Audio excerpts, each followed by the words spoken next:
ज्योतिबा डोंगरावर 11 मारुती दर्शन दिंडी सोहळा मोठ्या धार्मिक उत्साहात पार पडला। 11 तासात भाविकांनी ज्योतिबा डोंगरासभोवती असणाऱ्या 11 गावातील 11 मारुतींचं दर्शन 40 किलोमीटर अनवाणी पायी चालत दिंडीनं पूर्ण केलं। यावेळी भाविकांसह ग्रामस्थ मोठ्या संख्येनं उपस्थित होते।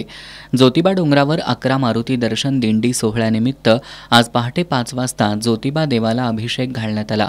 त्यानंतर आरती करून जय जय हनुमानच्या जयघोषात सकाळी 6 वाजता दिंडीला सुरुवात झाली। प्रत्येक श्रावणात ही 11 मारुती दर्शन दिंडी निघते। ज्योतिबा डोंगरासभोवती असणाऱ्या 11 गावातील स्थापित मारुतींचं दर्शन घेतलं जातं। सुरुवातीला ज्योतिबा डोंगरचे पुजारी सहभागी असणाऱ्या या दिंडीत आता पंचक्रोशीत हजारो भाविकांचा सहभाग वाढलाय। भगवा पताका, टाळ मृदंगाच्या गजरात रवळनाथ डवरी यांच्या नेतृत्वाखाली दिंडी मार्गस्थ झाली।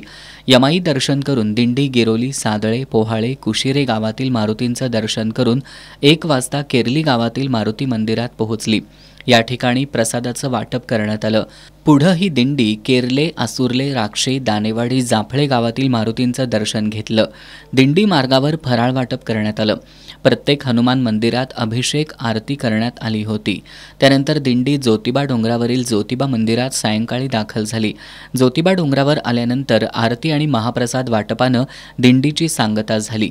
या दिंडीत भाविकांनी अनवाणी 40 किलोमीटरचा पायी प्रवास 11 तासात करून 11 गावातील मारुतीचं दर्शन घेतलं। यावेळी भाविकांसह ग्रामस्थ मोठ्या संख्येनं उपस्थित होते।